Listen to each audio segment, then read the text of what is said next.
Namaste, Hare Krishna.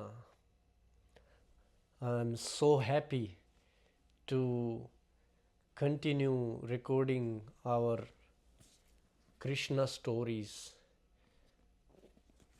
seeing a great response in hearing these stories. We will record chapter 3 of Krishna book.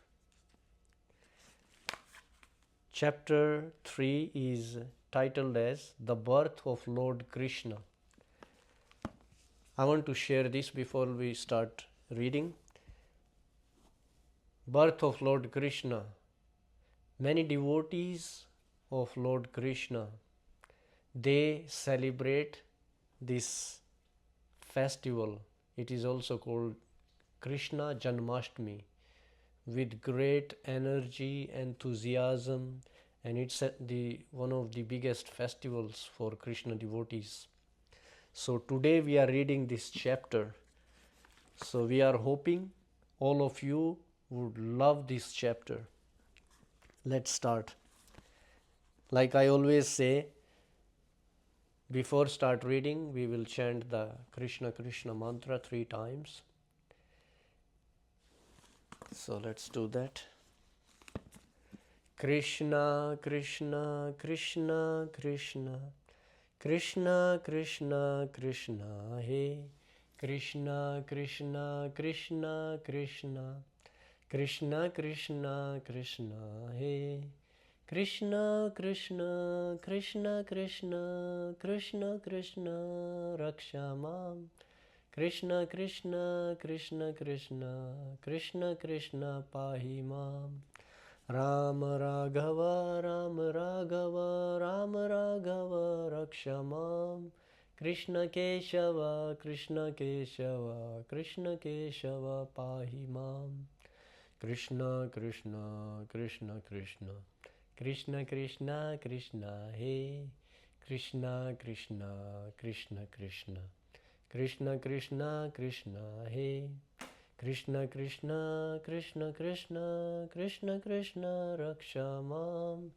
Krishna Krishna Krishna Krishna Krishna Krishna Pahimam Ram Raghava Ram Raghava Ram Raghava Rakshamam Krishna Keshava Krishna Keshava Krishna Keshava Pahimam Krishna Krishna Krishna Krishna Krishna Krishna Krishna He Krishna Krishna Krishna Krishna Krishna Krishna Krishna He Krishna Krishna Krishna Krishna Krishna Krishna Rakshamam Krishna Krishna Krishna Krishna Krishna Krishna Pahimam Ram Raghava Ram Raghava Ram Raghava Rakshamam Krishna Keshava Krishna Keshava Krishna Keshava Pahimam Krishna Krishna Krishna Krishna Krishna Krishna Krishna He Krishna Krishna Krishna Krishna Krishna Krishna Krishna He Krishna Krishna Krishna Krishna Krishna Krishna Rakshamam Krishna Krishna Krishna Krishna Krishna Krishna Pahimam Ram Raghava Ram Raghava Ram Raghava Rakshamam Krishna Keshava Krishna Keshava Krishna Keshava Pahimam. Chapter 3 The Birth of Lord Krishna. Many of us, we may know Lord Krishna took birth in a prison house, and there is a that place is still there in Mathura near Delhi in India, and we can visit there. It's called Krishna Janma Bhumi, and it's very popular place with many people who visit Vrindavan, Mathura. So if you have an opportunity, please visit. I would highly recommend that. And we can see how Lord Krishna was born there in that prison house. Therefore, we decided to read this chapter inside. And also, It's nice to read this before you go to sleep, actually. All the stories of Lord Krishna. I have heard even Srila Prabhupada, he would get his students, his disciples to read it to him at night. And devotees even take a cup of hot milk.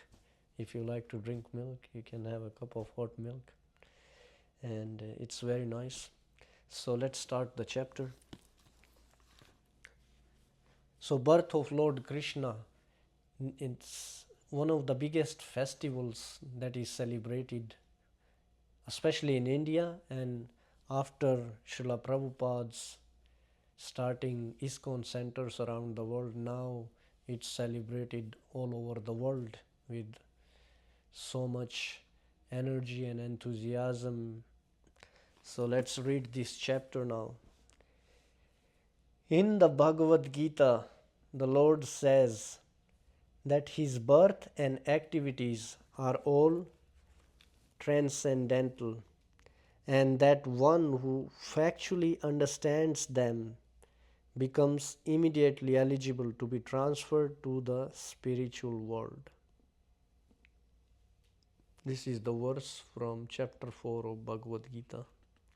Janma karma chame divyam evam yoveti tatvata tyaktva deham punarjanma neti mameti so Arjuna. Very beautiful text. The Lord's appearance or birth is not like that of an ordinary man who is forced to accept a material body according to his past deeds. The Lord's appearance is explained in the second chapter. He appears out of his own sweet pleasure. When the time was mature for the appearance of the Lord, the constellations became very auspicious. Many people who are interested in astrology, they love these kind of details. The astrological influence of the star known as Rohini was predominant. This star is considered to be very auspicious and is under the direct supervision of Brahma. According to the astrological conclusion, besides the proper situation of the stars, there are auspicious and inauspicious moments due to the different situations of the different planetary systems. At the time of Krishna's birth, the planetary systems were automatically adjusted so that everything became auspicious. We can understand from this how Lord Krishna's birth is completely transcendental. Even the planets and stars, they adjusted themselves to make everything look nice when he took birth. At that time, in all directions, east, west, south, north, everywhere there was an atmosphere of peace and prosperity. There were auspicious stars visible in the sky and on the surface of the earth, in all towns and villages and pasturing grounds, and within the mind of everyone there were signs of good fortune. Do we know any other person where it happened like this on their birth? The rivers were flowing full of waters, and the lakes were beautifully decorated with lotus flowers. The forests were full with beautiful birds and peacocks. All the birds within the forests began to sing with sweet voices, and the peacocks began to dance along with their consorts. The wind blew very pleasantly, carrying the aroma of different flowers, and greatly pleasing the sense of touch. At home, the Brahmanas, who were accustomed to offering sacrifices in the fire, found their homes very pleasant for offerings. Due to disturbances created by the demoniac kings, the sacrificial fire had been almost stopped in the houses of Brahmanas. But now they could find the opportunity to start the fire peacefully. Being forbidden to offer sacrifices, the Brahmanas had been very much distressed in mind, intelligence, and activities. But just on the point of Krishna's appearance, automatically their minds became full of joy because they could hear transcendental vibrations in the sky proclaiming the appearance of the Supreme Personality of Godhead. People these days talk about Akashic records. Here we hear about it. It's called Akashvani in Sanskrit. The denizens of the Gandharva and Kinnara planets began to sing, and the denizens of Siddhaloka and the planets of the Charanas began to offer prayers in the service of the Personality of Godhead. In the heavenly planets, the angels and their wives, along with the Vidyadharas and their wives, began to dance. Many people accept existence of heaven and hell. So we see it is described here already thousands of years ago. The great sages and the demigods, being pleased, began to shower flowers. At the seashore there was the sound of mild waves, and above the sea there were clouds in the sky, which began to thunder very pleasingly. When things were adjusted like this, Lord Vishnu, who is residing within the heart of every living entity, appeared in the darkness of night as the Supreme Personality of Godhead before Devaki, who appeared as one of the demigoddesses. The appearance of Lord Vishnu at that time can be compared to the rising of the full moon over the eastern horizon. What a beautiful analogy. The objection may be raised that since Lord Krishna appeared on the 8th day of the waning moon, there could be no rising of the full moon. In answer to this, it may be said that Lord Krishna appeared in the dynasty which is in the hierarchy of the moon. Therefore, although the moon was incomplete on that night, because of the Lord's appearance in the dynasty wherein the moon is himself the original person, the moon was in an overjoyous condition. So by the grace of Krishna, he could appear just like a full moon. That itself sounds like magical. So Lord Krishna, he appeared in the dynasty of the moon, and guess, Lord Ramachandra, he appeared in the dynasty of the sun. In an astrological treatise by the name Kha-Manikya, the constellations at the time of the appearance of Lord Krishna are very nicely described. So those who like more details, they can refer to this text. It is confirmed that the child born at that auspicious moment was the Supreme Brahman, or the Absolute Truth. So even the astrological texts, they confirm Krishna as the Supreme Brahman, the Absolute Truth.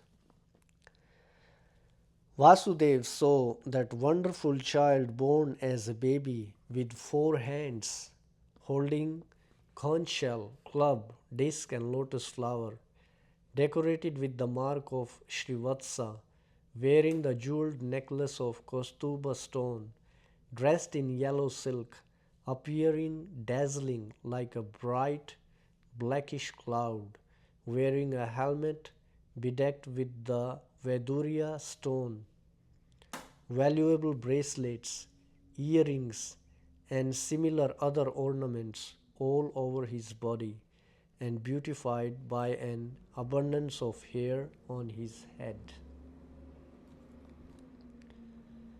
Due to the extraordinary features of the child, Vasudeva was struck with wonder. How could a newly born child be so decorated? Vasudeva could therefore understand that Lord Krishna had now appeared. I will repeat this. Vasudeva could therefore understand that Lord Krishna had now appeared, and he became overpowered by the occasion. Vasudeva very humbly wondered that although he was an ordinary living entity conditioned by material nature and was externally imprisoned by Kamsa, the all-pervading personality of Godhead, Vishnu or Krishna, had appeared as a child in his home, exactly in his original position. No earthly child is born with 4 hands, decorated with ornaments and nice clothing, fully equipped with all the signs of the Supreme Personality of Godhead. Over and over again, Vasudeva glanced at his child, and he considered how to celebrate this auspicious moment. Generally, when a male child is born, he thought, people observe the occasion with jubilant celebrations, and in my home, although I am imprisoned, the Supreme Personality of Godhead has taken birth. How many millions and millions of times should I be prepared to observe this auspicious ceremony? We can learn from Vasudeva how we should also celebrate this festival of Krishna Janmashtami with great joy and enthusiasm. When Vasudeva, who is also called Anaka Dundubhi, was looking at his newborn baby, he was so happy that he wanted to give many thousands of cows in charity to the Brahmanas. According to the Vedic system, whenever there is an auspicious ceremony in the Kshatriya king's palace, out of joy the king gives many things in charity.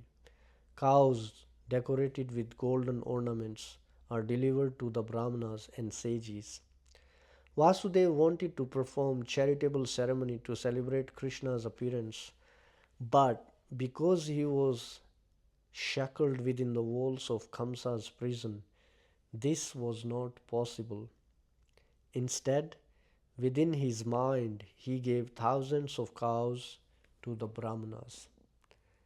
So here we can learn how, if we cannot give charity, then at least in our mind we can give charity, mental charity. Even that is powerful. That's why many people meditate. So in meditation you can do so many amazing things. There is a really interesting story that happened to one Brahmana. Maybe we will share that another time. But it is given in Nectar of Devotion. When Vasudeva was convinced that the newborn child was the Supreme Personality of Godhead himself, he bowed down with folded hands and began to offer him prayers. At that time, Vasudeva was in the transcendental position, and he became completely free from all fear of Kamsa, They were actually very afraid of Kamsa because they feared him because he had already killed 6 of their children before, and now they're gonna kill this eighth child who was proclaimed by the voice in the sky. It was Durga, and she forecasted to Kamsa, she foretold Kamsa that this eighth child of your sister will kill you. So Kamsa was very afraid of this eighth child. Let's see what's going to happen.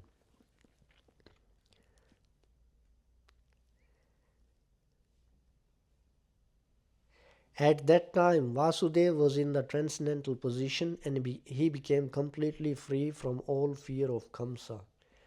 That's how a person who is completely absorbed in thinking of Krishna, in Krishna consciousness, they also become completely free from fear. We can remember example of Srila Prabhupada. Even at his deathbed, he had no signs of fear. I personally was very amazed to see the video of his passing away, and how generally people are very afraid when they are about to die. But Srila Prabhupada, there were no signs. Instead, he was translating these books, he was translating Srimad Bhagavatam even at his deathbed. I was really amazed to see that. The newborn baby was also flashing his effulgence within the room in which he appeared. Imagine a child like that. Vasudev then began to offer his prayers. Quote, "My dear Lord, I can understand who you are. You are the Supreme Personality of Godhead, the Supersoul of all living entities and the Absolute Truth. You have appeared in your own eternal form, which is directly perceived by us. I understand that because I am afraid of Kamsa, you have appeared just to deliver me from that fear. You do not belong to this material world. You are the same person who brings about the cosmic manifestation simply by glancing over material nature." Unquote. One may argue that the Supreme Personality of Godhead, who creates the whole cosmic manifestation simply by his glance, cannot come within the womb of Devaki, the wife of Vasudeva. To eradicate this argument, Vasudeva said, quote, "My dear Lord, it is not a very wonderful thing that you have appeared within the womb of Devaki, because the creation was also made in that way. You were lying in the causal ocean as Mahavishnu, and by your breathing process, innumerable universes came into existence. Then you entered into each of the universes as Garbhodakshai Vishnu. Then again you expanded yourself as Shirodakshai Vishnu and entered it into the hearts of all living entities and even into the atoms. So even within every person's hearts we can see Shirodakshai Vishnu is living there. Even into the atoms, it says. Therefore, your entrance into the womb of Devaki is understandable in the same way. You appear to have entered, but you are simultaneously all-pervading. We can understand your entrance and non-entrance from material examples. The total material energy remains intact even after being divided into 16 elements. The material body is nothing but the combination of the 5 gross elements, namely earth, water, fire, air, and ether. Whenever there is a material body, it appears that such elements are newly created. but actually the elements are always existing outside of the body. Similarly, although you have appeared as a child in the womb of Devaki, you are also existing outside. You are always in your abode, but still you can simultaneously expand yourself into millions of forms. It reminds me one of the prayers by Lord Brahma in Brahma Samhita. That prayer is also on the similar lines. So we can cross-reference these texts like this. Here Vasudev, who personally saw Lord Krishna, is saying this prayer. And then in Brahma Samhita, Lord Brahma also composes a similar prayer. And that's how we can also testify these ancient texts, especially Srimad Bhagavatam. So this Krishna book is also Srimad Bhagavatam. This Krishna book is the story form of the 10th canto of Srimad Bhagavatam. And Srila Prabhupada especially wrote this because not everyone is going to read the whole Srimad Bhagavatam. And just by reading this one book, we can know so much about Lord Krishna as a person, as the Supreme Person. So therefore, it's very nice that more and more people study this book, especially if they want to know about Krishna. This is a great book. And it's also very light reading. You can see so many beautiful descriptions. It's actually very satisfying for the mind. In the Bhagavad Gita, it says in chapter 17, Srila Prabhupada mentions that by reading these Vedic texts, one's mind can become very satisfied. So this is one suggestion I would offer to all of you, those who are watching this video. And even if you don't like to read these kind of books, read it for your good mental health. Because by reading these books, we can have very good mental health. Our mind can be satisfied. That's why I try to read it every night before I go to sleep. And that's what inspired me to record this chapter. So it's very nice atmosphere today to do this. One has to understand your appearance with great intelligence because the material energy is also emanating from you. You are the original source of the material energy, just as the sun is the source of the sunshine. The sunshine cannot cover the sun globe, nor can the material energy, being an emanation from you, cover you. You appear to be in the three modes of material energy, but actually the three modes of material energy cannot cover you. This is understood by the highly intellectual philosophers. In other words, although you appear to be within the material energy, you are never covered by it.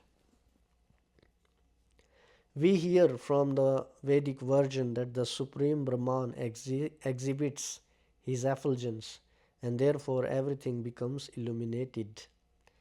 We can understand from the Brahma Samhita that the Brahma Jyoti or the Brahman effulgence emanates from the body of the Supreme Lord, and from the Brahman effulgence all creation takes place. It is also stated in the Bhagavad Gita that the Lord is the support of the Brahman effulgence. This is in chapter 14. Brahmano hi pratisthaham. Therefore, originally he is the root cause of everything. But persons who are less intelligent think that when the Supreme Personality of Godhead comes within this material world, he accepts the material qualities. Such conclusions are not very mature, but are made by the less intelligent. The Supreme Personality of Godhead is directly and indirectly existing everywhere. He is outside this material creation and he is also within it. He is within this material creation not only as Garbhodakshai Vishnu, he is also within the atom. The existence of the atom is due to his presence. Nothing can be separated from his existence. In the Vedic injunctions, we find that the Supreme Soul, or the root cause of everything, has to be searched out because nothing exists independently of the Supreme Soul. Therefore, the material manifestation is also a transformation of his potency. Both inert matter and the living force, the soul, are emanations from him. Only the foolish conclude that when the Supreme Lord appears, he accepts the condition of matter. Only the foolish conclude that when the Supreme Lord appears, he accepts the conditions of matter. Even if he appears to have accepted a material body, he is still not subjected to any material condition. Krishna has therefore appeared and defeated all imperfect conclusions about the appearance and disappearance of the Supreme Personality of Godhead. Shri Krishna Bhagavan ki Jai. Shri Krishna Janmashtami ki Jai. My Lord, your appearance, existence and disappearance are beyond the influence of the material qualities. Because your Lordship is the Supreme Brahman and the controller of everything, there is nothing inconceivable or contradictory in you. As you have said, material nature works under your superintendence, just like a government officer working under the orders of the chief executive. The influence of subordinate activities cannot affect you. Since you are the Supreme Brahman, everything is existing within you. And since all the activities of material nature are controlled by your Lordship, none of these activities affect you. You are called Shuklam. Shuklam or whiteness is the symbolic representation of the absolute truth because it is unaffected by material modes. Lord Brahma is called Rakta or red because Brahma represents the mode of passion for creation. Darkness is entrusted to Lord Shiva because he annihilates the cosmos. The creation, annihilation, and maintenance of this cosmic manifestation are conducted by your potencies. Yet you are always unaffected by them. As confirmed in the Vedas, Harirhi Nirguna Sakshat, the Supreme Personality of Godhead is always free from all material qualities. It is also said that the modes of passion and ignorance are non-existent in the person of the Supreme Lord.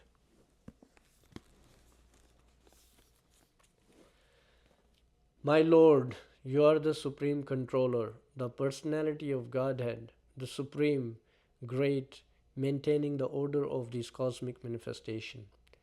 Yet, in spite of your being the Supreme Controller, you have so kindly appeared in my home.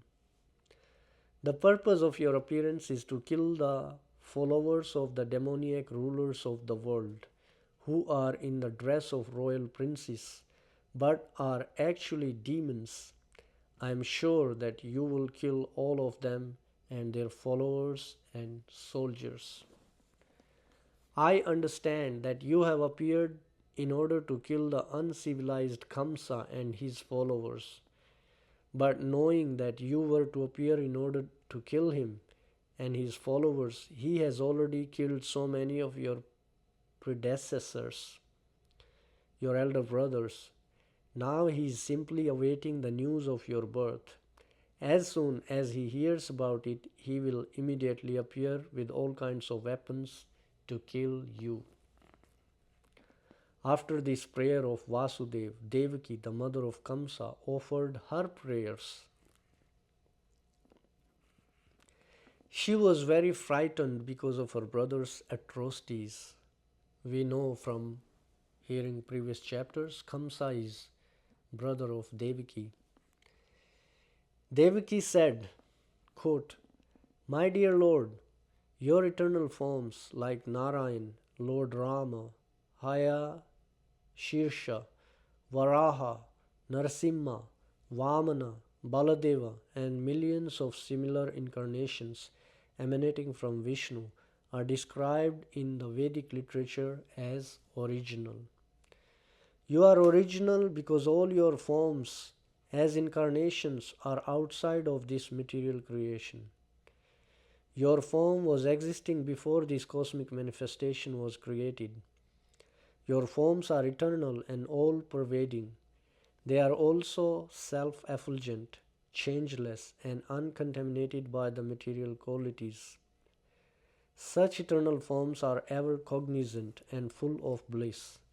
They are situated in transcendental goodness and are always engaged in different pastimes. You are not limited to a particular form only. All such transcendental, eternal forms are self-sufficient.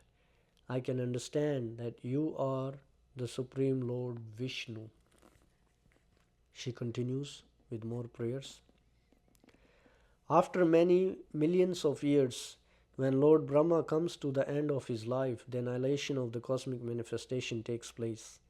At that time, the five elements, namely earth, water, fire, air, and ether, enter into the Mahat Tattva. The Mahat Tattva then enters by the force of time into the non-manifested total material energy. The total material energy enters into the energetic Pradhan, and the Pradhan enters into you. Therefore, after the annihilation of the whole cosmic manifestation, you alone remain with your transcendental name, form, qualities, and paraphernalia. More prayers from Mother Devaki. My Lord, I offer my respectful obeisances unto you because you are the director of the unmanifested total energy and the ultimate reservoir of the material nature. My Lord, the whole cosmic manifestation is under the influence of time, beginning from the moment up to the duration of the year. All act under your direction. Therefore, you are the original director of everything and the reservoir of all potent energies. All the conditioned souls are continually fleeing from one body to another and one planet to another, yet they do not get free from the onslaught of birth and death. But when one of these fearful living entities comes under the shelter of your lotus feet, he can lie down without anxiety of being attacked by formidable death. Unquote. This statement by Devaki is confirmed in the Bhagavad Gita by the Lord himself. There the Lord says that even after traveling all over the universe from Brahmaloka to Patalaloka, one cannot escape the attack of birth, death, disease, and old age. But one who enters the kingdom of God, the Lord says, is never again obliged to come to the material world. Therefore, my Lord, I request you to save me from the cruel hands of Kamsa, the son of Ugrasen. I am praying to your Lordship to please rescue me from this fearful condition, because you are always ready to give protection to your servitors. The Lord has confirmed this statement in the Bhagavad Gita by assuring Arjuna, "You may declare to the world, my devotee shall never be vanquished." While thus praying to the Lord for rescue, Mother Devaki nonetheless expressed her motherly affection. I understand that this transcendental form is generally perceived in meditation by the great sages, but I am still afraid, because as soon as Kamsa understands that you have appeared, he might harm you.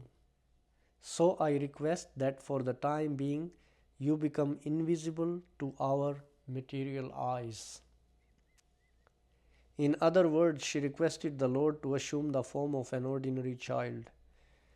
My only cause of fear from my brother Kamsa is due to your appearance. My Lord Madhusudana, I wish that Kamsa may not learn that you are already born. Therefore, I request you to conceal this four-armed form of your lordship, which holds the four symbols of Vishnu, namely the conch shell, the disc, the club, and the lotus flower. My dear Lord, at the end of the annihilation of the cosmic manifestation, you put the whole universe within your abdomen. Still, by your unalloyed mercy, you have appeared from my womb. I am surprised that you imitate the activities of ordinary human beings just to please your devotee.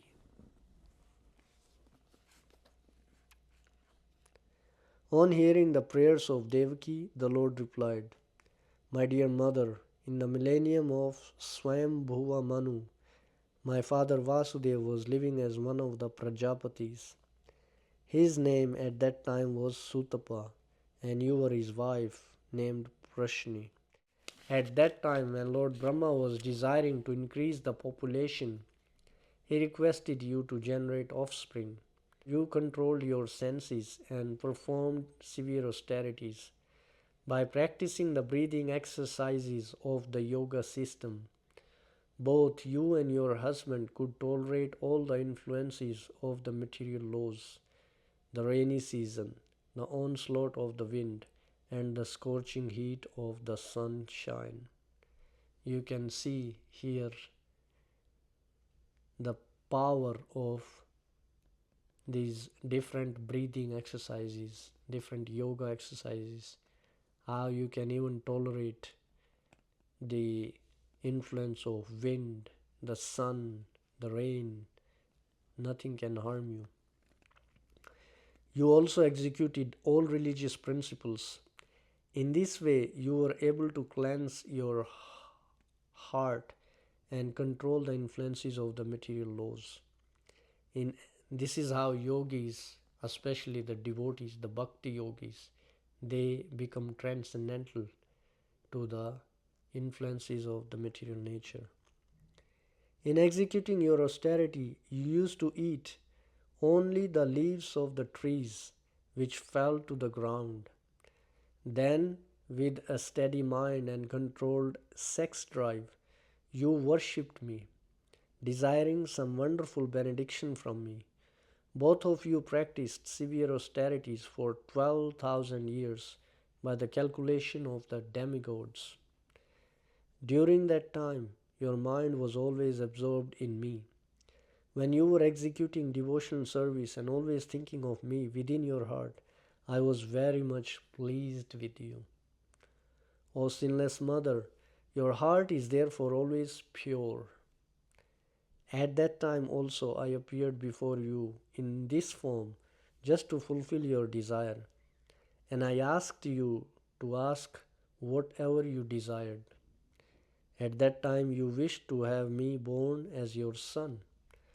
Although you saw me personally, instead of asking for your complete liberation from material bondage, under the influence of my energy, you asked me to become your son. In other words, to appear in the material world, the Lord selected his mother and father, namely Prashni and Sutapa respectively. Whenever the Lord comes as a human being, he must have a mother and a father, so he selected Prashni and Sutapa to be his mother and father perpetually. And on account of this, neither Prashni nor Sutapa could ask the Lord for liberation. Liberation is not so important as the transcendental loving service of the Lord. The Lord could have awarded Prashni and Sutapa immediate liberation, but he preferred to keep them within this material world for his different appearances, as will be explained in the following verses. On receiving the benediction from the Lord to become his father and mother, Sutapa and Prashni retired from the activities of austerity and lived as husband and wife in order to beget a child, who was the Supreme Lord himself. In due course of time, Prashni became pregnant and gave birth to the child. The Lord spoke to Devaki and Vasudeva. At that time, my name was Prashni Garbha. In the next millennium, you took birth as Aditi and Kashyapa, and I became your child of the name Upendra.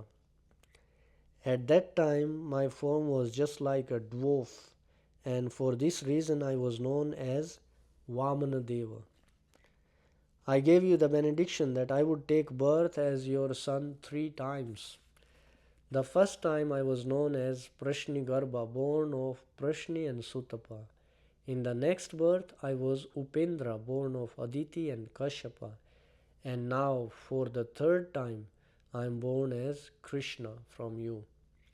Devaki and Vasudeva, I have appeared in this Vishnu form just to convince you that I am the same Supreme Personality of Godhead again taken birth. I could have appeared just like an ordinary child, but in that way you would not have believed that the Supreme Personality of Godhead had taken birth from your womb.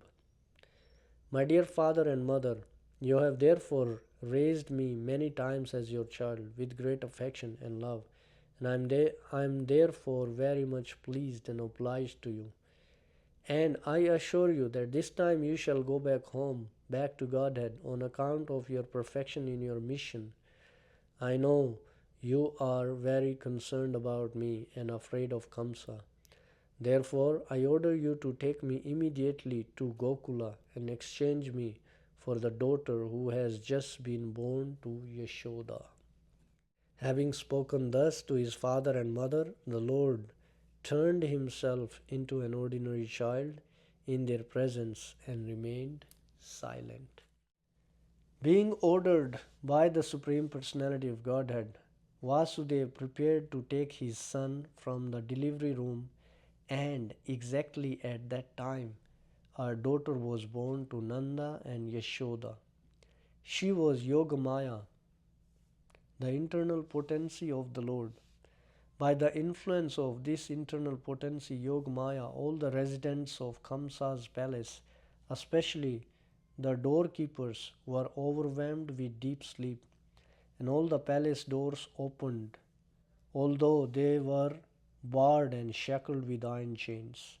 The night was very dark, but as soon as Vasudeva took Krishna on his lap and went out, he could see everything just as in the sunlight.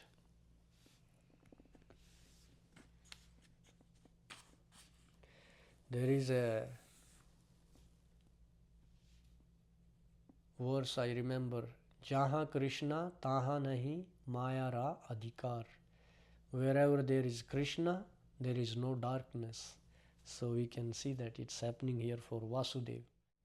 In the Chaitanya Charitamrita, it is said that Krishna is just like sunlight, and that wherever there is Krishna, the illusory energy which is compared to darkness cannot remain.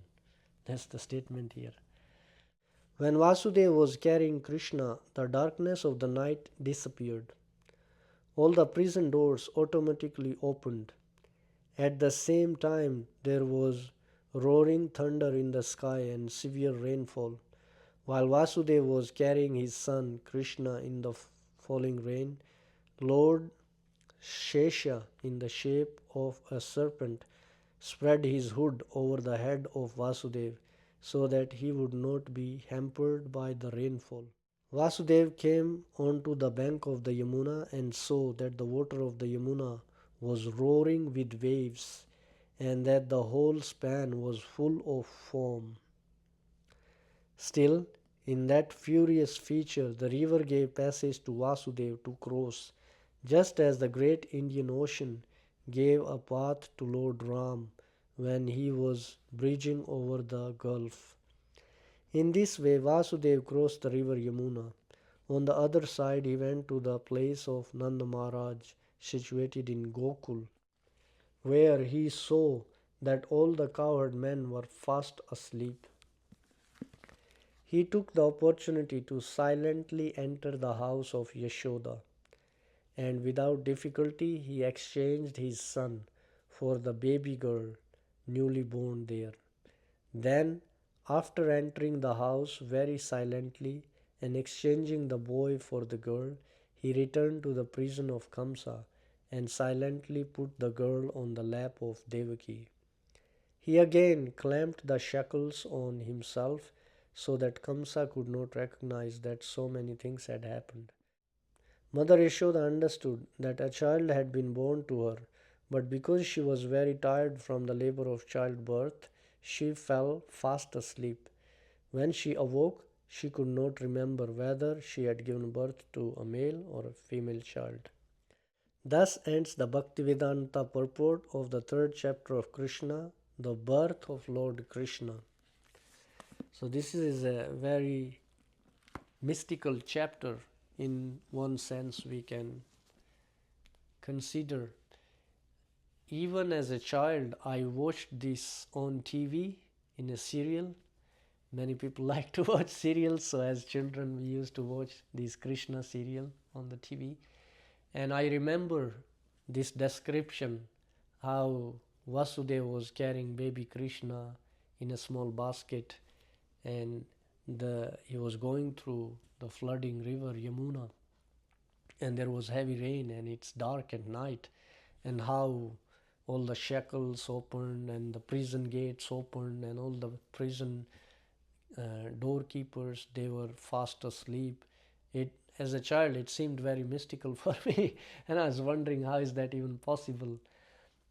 And also the snake, as a child I was thinking, man, this snake is gonna bite this person. But now, hearing these descriptions, we can understand how Ananta Shesh is there for protecting Vasudeva. So we learn so much by studying these books. Of course, we learn some things by watching on TV, but you can only learn so much, because on TV serials they cannot provide all these details. But by reading these books, we can learn all these detailed descriptions, and it's so fascinating to learn and understand how it's working. So many people, they like to watch these kind of serials anyways, and therefore I highly recommend, please consider reading this Krishna book also. And yeah, if you do not have a copy on you, you can always write to us, we can make it available for you. So thank you very much again. Shri Krishna Bhagwan ki jai, Srila Prabhupada ki jai. Thank you. Hare Krishna.